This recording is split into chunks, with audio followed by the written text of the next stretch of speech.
대통령 일정도 외교 일정도 뭐 자기가 뭐 바꿨다. 근데 앵커님 네. 외교 일정은 대통령도 마음대로 안 되는 거예요. 맞아요. 5번의 회의를 거쳐서 하나 일정이 만들어지는 거예요. 이분이 한 번 했다고 해서 일정이 저는 네. 이 명태균 씨 이슈는 이제 사라져야 끝났다고 된다. 봐요. 사라지는 이슈다. 왜냐하면 밑도 끝도 없어요. 근거도 없고 25 되게 무책임한 명단이거든 이거.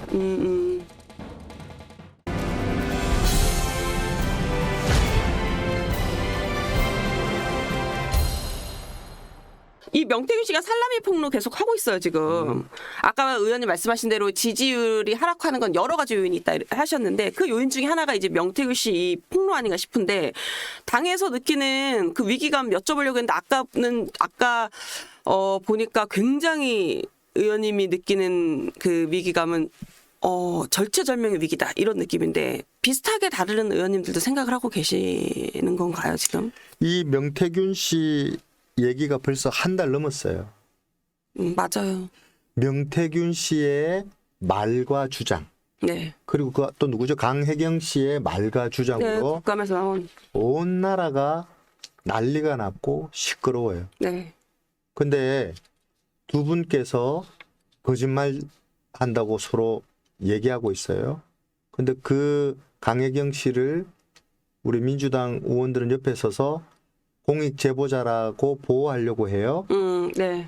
그 공익 제보자로 보호한 강혜경 씨를 국정감사장에 세우겠다는 거예요. 명태균 씨를 국정감사장에 세우겠다는 거예요. 그런데 강혜경 씨는 명태균 씨를 거짓말 잘하는 사람이라고 얘기해요. 네. 그들의 말과 주장에 온 나라가 시끄러워요. 어떤 말이 진실인지, 누구의 말이 진실인지, 어떻게 우리가 해석을 해야 될지, 어떤 맥락으로 해석을 해야 될지.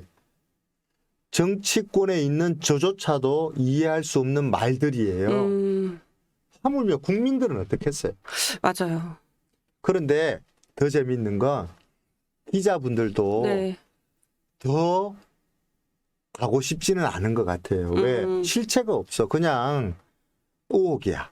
그냥 주장이고 말이야.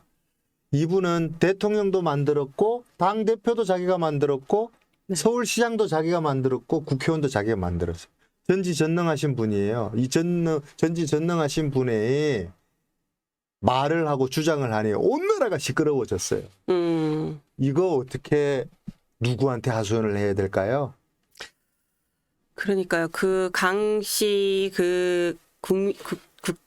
국감에서 27명 뭐 윤석열 대통령 포함해서 여당 의원들 그리고 야당 의원들 이제 뭐 명단 폭로했는데 그것도 사실 그 이유가 아니다라고 이제 막 말씀하시는 분들이 있는데 아까도 말씀드렸잖아요. 네. 그거는. 그분이 전지전능하신 분이잖아요. 근데 한편으로 이게 사실이 아니다라면 그렇게 거론되셨던 분들은 굉장히 억울할 것 같아요. 왜냐면은 아니다라고 해도 한 번 이미지가 그렇게 되면 근데 이걸로 진짜 말씀하신 대로 여의도가 진짜 이분 하나로 흔들흔들하고 있어요 지금.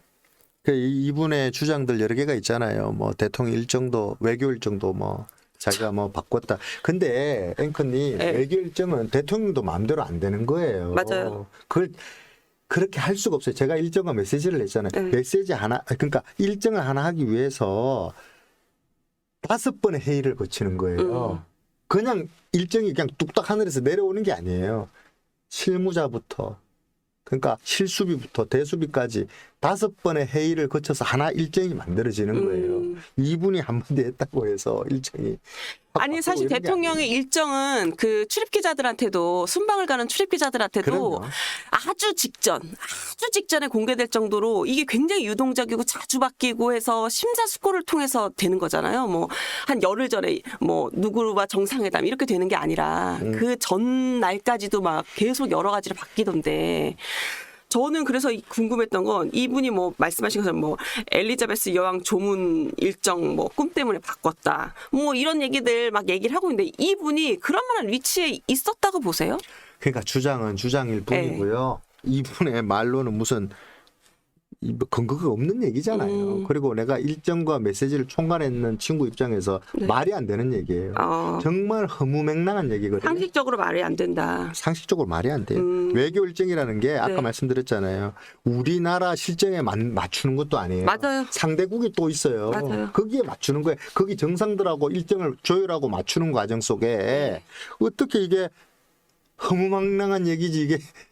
우리가 하고자 하는 일정도 외국에서 조율해서 수용이 안 되면 할 수 없는 상황이고 어려운 점이 외교 일정은 국내 일정보다도 훨씬 더 결정하기가 좀 어려운 상황이 많은데 이렇게 말씀을 하시길래 근데 사실 말씀하신 대로 사실관계가 확인되지 않은 걸로 너무 지난번에 정치권이- 민주당에서는 이거 천공의 말을 믿었다고 그랬잖아요. 민주당에서 그렇게 주장했거든요. 근데 지금은 또 명태균의 말을 따랐다고요?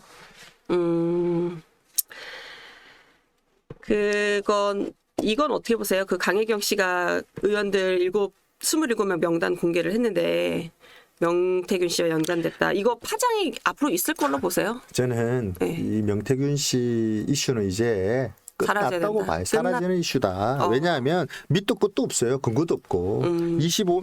되게 무책임한 명단이거든요. 이거. 이 사람 한 명 한 분에 대한 정말 말도 안 되는 네. 아마 그거를 느끼는 분들도 계실 거고 이런 문화는 좀 건절돼야 되지 않느냐. 좀 그래 생각 들고 네. 우리 국민들도 그래 생각할 거예요. 이런 문화는 좀 없어져야 되지 않겠느냐. 그 당에서 김대난 전 행정관이랑 명태균 씨 당무감사 착수했는데 이거 뭐 문제 발견되면 수사 의뢰한다 이러는데 이런 상황은 어떻게 보고 계세요? 조금 걱정되는 거는요. 당무감사든 국정감사 수사권이 있는 게 아니잖아요. 그렇죠. 그냥 의혹만 또 나올 텐데 이제 그런 게 좀 그러니까 의혹만 또 부풀리는 거 뭔가 아닌가. 해결되는 건 없이. 예. 그러나 어쨌든 뭐 당에서 문제가 있는 거는 법적 조치하겠다 그랬으니까 네. 이건 좀 지켜봐야 될 것 같습니다. 예. 이제는 의원님 좀 말씀하시기 편한 주제입니다. 네. 저도 질문 드리기가 얼굴에 처음에 오셨을 때 굉장히 밝으셨는데 이제 수심이 정말 가득하셔서 제가 저도 이렇게 또 근데 왜 이렇게 여쭤보냐면 대통령의 의중을 가장 잘 알 수 있는 분이라서 그래요, 사실은. 그렇다고 제가 뭐 대통령님의 마음을 다 알 수 있는 것도 그 상황을 다 알 수 있는 것도 아니고 그렇긴 두 분께서 하죠. 어떤 대화를 했는지도 모르고 솔직히 네. 이제 그런 상황인데 제 마음은 분열로 안 갔으면 좋겠어요. 네. 그게 제 마음이에요. 네. 그 야당 공세에 거세진다고 지금 아까 말씀을 하셨는데 민주당이 김건희 여사에 대해서 이제 동행명령장 발부를 했어요. 이게 사실 헌정사상 처음인데 이런 야당의 태도 어떻게 보세요? 대통령 부부 모욕 주려고 한 일종의 퍼포먼스잖아요. 비장한 얼굴로 해서 관저 앞에 가서 퍼포먼스 하셨잖아요. 국민들은 다 알 거예요. 국민들이 네. 판단할 것이다. 국회가 네. 민생 국감하라고 명령한 국감하는 시기예요.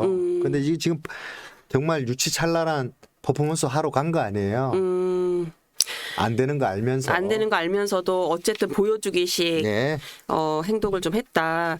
22대 첫 국정감사가 시작이 됐는데 여기서도 뭐 사실 11월 1일 날 이제 마무리가 되는데 기승전 김건희 이재명 국감으로 지금 흘러가고 있는데 초선 의원으로서 상임위장에서 이런 걸 보실 때 느낌이 어떠세요? 소회? 그 첫날 우수 국회의원 되셨더라고요. 국감 의원이 됐어요. 네. 근데 주간 또 주간도 되셨어요? 됐어요. 저는 민생 국감 하겠다고 정말 치밀하게 우리 직원들, 우리 보좌 직원들하고 밤새워 가면서 고민했던 얘기들 하려고 정말 준비 많이 했어요. 근데 민주당 의원들 중에서도 아마 민생 국감 하고 싶은 분들이 많았을 거라고 저는 생각해요. 근데 정쟁 국감으로 갔어요. 네. 특히나 정인석 그 채택 문제나 이런 것 그냥 단독으로 그냥 처리해 버렸고요. 대화와 타협은 없어졌고 네, 네. 상정된 법안만 보더라도 진짜 말도 안 되는 법안 올렸거든요. 민주당 내 현명한 그 의원님들 중에서 네. 자괴감 드는 국회의원들도 있을 거라고 봅니다. 아, 네. 이 상황에 대해서. 이 상황에 자기들 대해서. 정쟁 국감이 아닌 네. 민생 국감 정말 자기들 하고 싶은 국회의원들 많았을 거라고 봐요. 억지로 그 정쟁으로 몰고 가야만 되는 네. 그런 상황 인식을 하고 계시는 국회의원들도 있었다고 봅니다. 저는. 그 지금 그 국민들은 그렇게 얘기하잖아요. 지금 민생이 어렵다. 네. 안보는 시끄럽다. 네. 그런데 정치인 니들은 지금 정쟁만 하는구나. 이렇게 지금 말씀하고 계시잖아요. 우리 이제 정치인들도 좀 냉정할 때가 됐어요. 정신 맞아요. 차릴 때가 됐어요. 이제. 하나하나 짚어보면 짚어야 될 그 국민들 주변에 있는 그 산적한 민생 현안들 너무 많거든요. 근데 지금 민주당에서는 김건희 여사님 정쟁 국감 하라 지시 내린 것 같아요. 질문이 똑같아요. 근데 안타까워요. 그런 얘기도 있어요. 민주당의 국민들이 그렇게 많은 의석을 줬을 때는 이 뭐 여당이 상당 부분 국정 운영에 대해서 책임을 져야 하는 건 맞지만 제1야당도 거기서 자유로울 수는 없다. 그래서 국민들도 그거에 대해서는 좀 예의주시하고 있을 것이다라는 지적들이 좀 있기는 해요. 근데 관련해서 왜 본회의장에서는 여야 의원님들 그냥 좀 편하게 말씀들 하시잖아요. 좀 따로 얘기를 좀 초선 의원분들이랑 얘기하고 하셨을 때 관련 뭐 우려 이런 거 좀 말씀하시는 분들 계신가요? 제가 앵커님한테 그 20몇 년간 현장에 있었잖아요. 네. 그 예전 선배들 보면 목욕당이라 그래가지고 목욕당 안에서는 서로 지하 1층 목욕실. 말도 네. 서로 섞어가면서 등도 밀어주고 네. 또 가끔씩 만나서 밥도 같이 먹고 술도 한 잔씩 따라주면서 네. 이건 이래 풀어보자 저래 풀어보자 이 국익 차원에서 이렇게 해보자. 네. 그 때로는 포기하기도 하고 네. 때로는 또 밀어붙이기도 하면서 서로 뭔가 대화 타협이 네. 있는 낭만이 있었다 그래야 될까요? 근데 요즘 조금 없나요? 그렇게 하려고 안 하는 것 같아요. 좀 어려워하는 것 같아요. 제가 목욕탕에 가서 네. 야당 국회의원님들 인사하고 이렇게 해보면 네. 서로 조금 조심한다는 느낌이 있어요. 그 대화나 뭐 이런 것도 조금 어려워하는 것 같고 그래서 네. 이런 문화부터 조금씩 고쳐 나가야 되지 않겠느냐. 저는 솔직히 그런 생각이 들고 저는 정말 인사 잘하려고 하거든요. 네. 야당 국회의원 전부 다 그래도 제가 그래도 젊은 축에 속해서 네. 선배들이고 형님들이고 따지고 보면 인간적으로는 그렇게 하고 있는데 그런 문화부터 새롭게 우리가 좀 직시해야 되지 않겠느냐. 이게 뭔가 마음을 터놓고 얘기를 해야 네. 아까 말씀하신 그런 대화 타협으로 그쵸. 민생 정책으로 우리가 나아가지 않겠습니까? 그렇죠. 너무 경직돼 있다 보면은 풀릴 수 있는 것도 못 풀리고 저는 본회의장에서 엄청 그 의원님들이 논쟁하시다가 본회의가 딱 끝나고 나서 서로 이렇게 등 두들기면서 나가시는 게 제가 저연차 할 때 너무 충격적이었는데 뭐지? 이랬었거든요. 근데 이제 쭉 시간이 필요해요, 그게. 예, 쭉 시간이 지나면서 보니까 정책적으로는 부딪혀도 감정적으로 예. 갈등할 필요는 맞는 것 없다라는 같아요. 취지였었던 것 같긴 하더라고요. 자, 야당이 대통령 아까 말씀하셨는데 탄핵 공개적으로 언급하면서 이제 공세 엄청 거칠어지고 있고 롱패딩 준비하겠다 뭐 이렇게까지 지금 얘기를 하고 있어요. 여당에서 어떻게 대응해야 할까요, 이거? 이게 정말 심각한 상황이라고 얘기할 수밖에 없는데 그렇죠. 지금 무죄 탄원이라는 게 돌고 있나 봐요. 8만 무죄 명이 탄원. 예. 그 이재명 네. 무죄 탄원 서명이 지금 8만 명이 지금 벌써 사인을 했다는 거예요. 그리고 11월 되면 아까 말씀드린 장애 투쟁하겠다는 네. 거예요. 거기에는 뭐 여러 가지가 있겠지만 실질적으로는 이재명 방탄을 위해서 네. 또 윤석열 정권 탄핵 하야 정권 퇴진 운동을 하기 위해서 아마 피켓이 올라올 거예요. 네. 점점 이재명 1심 판결 나오기 직전까지 더 거세질 거다. 이게 옛날 촛불 집회에 버금가는 네. 그 수위가 정말 더 심해질 거다. 이런 상황에서 네. 이 야당의 파상 공세에 네.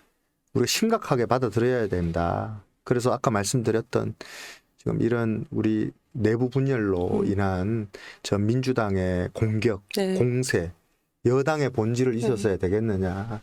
우리 여당의 본질이라는 건 말도 안 되는 그 저 민주당의 공격에 네. 선동 정치에 우리가 맞서 싸워서 지금 당대표의 리더십이 절실하게 필요할 때다. 최전선에서 싸워줘야 될 때다. 최전선이 지금 대통령한테 가 있으면 안 되죠. 지금. 아. 민주당 공격을 막아내야죠. 저는 그렇게 생각하고 네. 이 사회적으로 그 지난번에 민주당의 최고위원회의 보셨는지 모르겠는데 송순호 최고위원 얘기 네. 보셨나요? 하야 하야 발언할 때 그때 이재명 당대표가 원래는 먼저 발언을 하셔야 되는데 마이크를 먼저 줬어요. 순서를 바꿨죠. 순서를 거꾸로. 바꿨어요. 네. 그런데 그게 당의 의견은 아니라고 치고 빠졌어요. 이게 전형적인 민주당의 수법이고 네. 선동 정치를 하기 위해서 하는 거잖아요. 저는 우리가 정말 이 심각한 상황을 좀 직시할 필요는 있다. 저 민주당은 친일 프레임을 가지고 왔어요. 아, 네. 독도 프레임을 가지고 왔어요. 계엄 프레임을 가지고 왔어요. 계엄 프레임을 왜 했겠나 생각을 해보면 네.